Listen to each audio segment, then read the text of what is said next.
দাদা, জঙ্গলে একটা সুন্দরী নারী। ও কোনো সুন্দরী নারী না ভাই, এটা মায়াপুরীর জঙ্গল। মিথ্যে, আসলে তুমি চাও না আমাকে একটা সুন্দরী নারী দিতে। আমি তো তোমার সৎ ভাই না।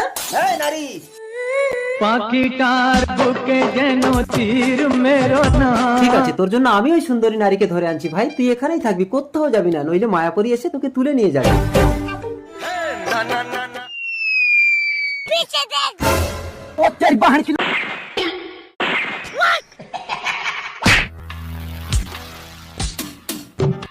কে তুমি?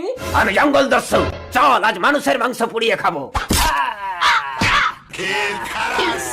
ভাই! দাদা! ভাই এই রে তোর সুন্দরী। না দাদা, জঙ্গলেও তোমার সাথে না জানি কি করেছে, ওকে আমি নেব না। তুমি যদি অগ্নি পরীক্ষা দিতে পারো তবেই আমি তোমাকে গ্রহণ করব। অগ্নি পরীক্ষা? আমি এই অগ্নিবাণ নিক্ষেপ করব, তুমি